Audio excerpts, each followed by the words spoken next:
दिल्ली में एक बड़ा झटका आएगा भूकंप का, और मैं चाहता हूं दिल्ली। समझ नहीं आया। नोएडा के लोगों से हम बात कर रहे हैं, अपने संवाददाता को रुक करेंगे।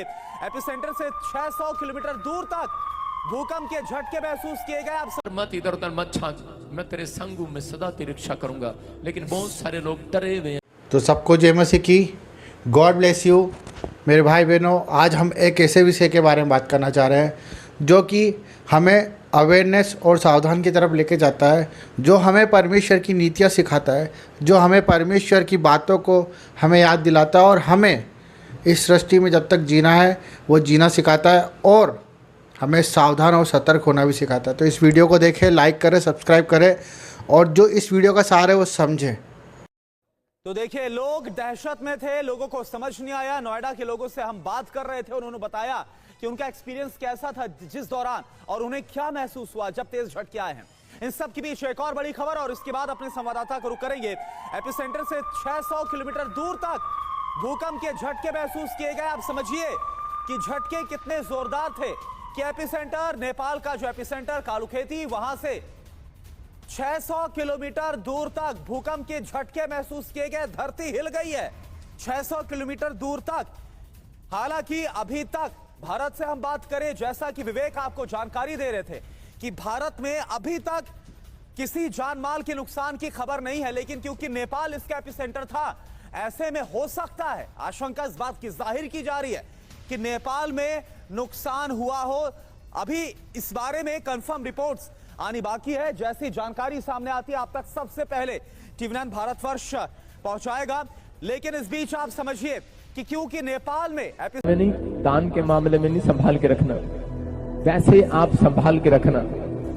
और ये होली स्पिरिट की ओर से बात है। जो बिजनेसमैन मुझे सुन रहे हैं, मैं कह रहा हूं कि फौरन में पैसा मत लगाना, डूब जाएगा। आने वाले समय में लोग बिटकॉइन में, अलग अलग चीजों में पैसा लगाएंगे। मैं कह रहा हूं कि सोना चांदी का रेट बढ़ जाएगा। अबलबा शबलबा बलबा शबलबा।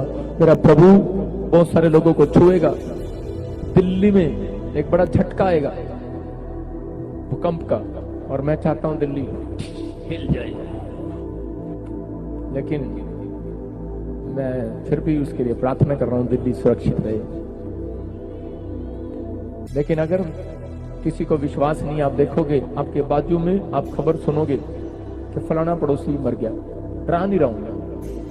आप कहोगे हाँ यार ये तो था, छोटी उम्र में था, ये क्या हो गया, उसको भी ओमिक्रॉन नए वायरस ने पकड़ लिया। जिधर देखोगे उधर ऐसा होगा। लेकिन प्रभु अपने लोगों का फेवर करेगा यीशु मसीह के नाम में। फिर बोल रहा हूं, फेवर करेगा।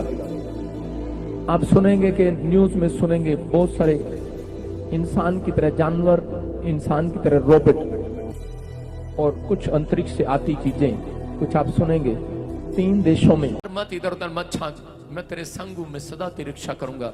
लेकिन बहुत सारे लोग डरे हुए हैं संसार की चीजों से। लेकिन आत्मा आपसे बात कर रहा है। अबलबा शबलबा बलबा शबलबा। मैं देख रहा हूं, मैं आत्मा में मैंने जो मेरे प्रभु ने मुझे कहा वो सच हुआ। आप सुनेंगे कि आप ऐसे बाहर के देशों में भी आपने सुना भी होगा, पवित्र आत्मा ने कहा था, और अभी भी होते देखेंगे। ऑस्ट्रेलिया पर, बांग्लादेश पर आप कुछ सुनामी लहरें, भूकंप, कुछ ऐसी प्रॉब्लम्स आते देखेंगे। आप अब से लेकर 2023 के फरवरी मार्च तक कुछ ऐसा प्रॉब्लम्स आते देखेंगे। आप देखेंगे भारत में भी, मैं देख रहा हूँ कुछ ऐसे तापमान बढ़ रहा है, टेम्परेचर बढ़ रहा है, कि ऊपर से कुछ कीटाणु गिर रहे हैं, कोई कीटाणु आ रहे हैं, टिड्डियां आ रही हैं, कुछ फसलें खराब कर रही हैं। लेकिन आपको कई जगह पानी की कमी, कई जगह सूखे की कमी, मैं बार बार बोल रहा हूँ। लेकिन हम अपने देश के लिए प्रार्थना करें। अपने हाथों को उठाऊं और इसी समय परमेश्वर हम प्रार्थना करते हैं, पवित्र आत्मा जी, इस समय मौसम को चारों दिशाओं से पवित्र आत्मा तेरे फेवर में पवित्र आत्मा देखना चाहते हैं परमेश्वर। इसी समय प्रभु तेरे अनुग्रह में देखना चाहते हैं परमेश्वर। तूने जो कहा वो पूरा हुआ पवित्र आत्मा जी। हम प्रार्थना करते हैं मेरे पिता परमेश्वर, जो लोग इस समय ऑनलाइन चर्च देख रहे हैं, आज से इनके बच्चे कामयाब होने पाए यीशु मसीह के नाम में। तो मेरे भाई बहनों, आज चारों तरफ पूरे वर्ल्ड में देख रहे हो, कहीं क्या हो रहा है, कहीं पर क्या हो रहा है, कहीं पर क्या हो रहा है, परंतु जो वर्ड में बोल नहीं सकता, जिस तरह से आपदा आती है गॉड के तरफ से, जिस तरह से प्रकृति के क्रिएशन होता है, प्रकृति में डेवलपमेंट होता है,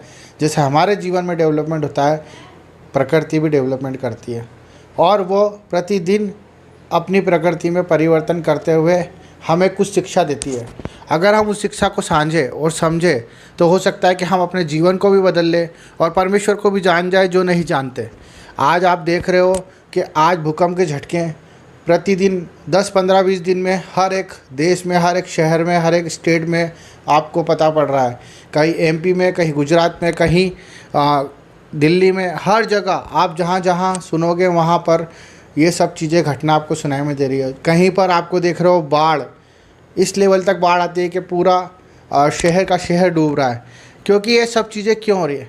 क्योंकि हम ईश्वर की बातों को नहीं समझ पा रहे, हम ईश्वर की कहने को नहीं सुन पा रहे। क्योंकि वो हमें प्रतिदिन समझाता है कि जैसा उसने हमें बनाया, हमें उससे ज़्यादा कभी बनने की कोशिश नहीं करनी चाहिए।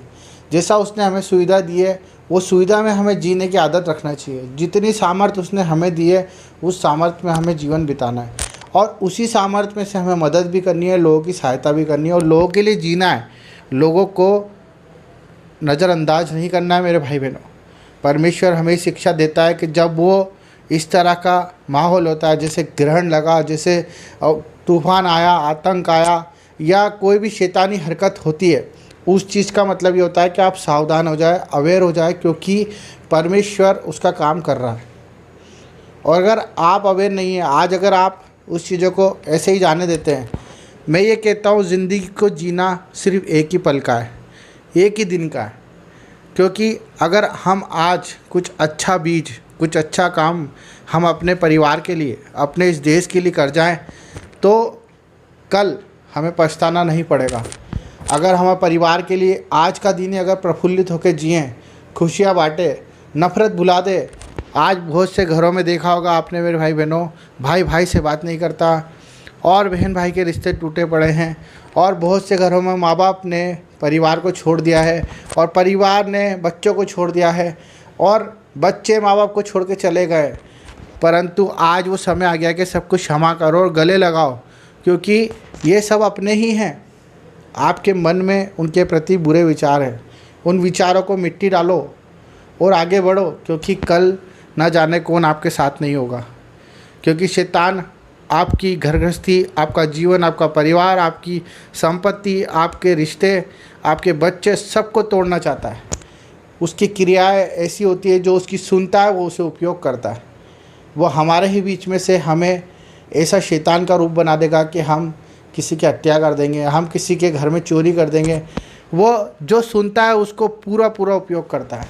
हम ईश्वर की सुने, क्योंकि ईश्वर ने हमें पूरी कायनात बना के दी है खूबसूरत, जिसमें हमें वो रहना सिखाता है। जिस तरह से जानवर अपने एक साथ रहते हैं, हमें भी परिवार की तरह पूरा एक ही धर्म, एक ही मज़हब, एक ही जात बन के जीना है। हमें कभी ये नहीं देखना है कि ये कौन सी कास्ट का है, ये कौन सी जात का है, ये कौन से मज़हब का है।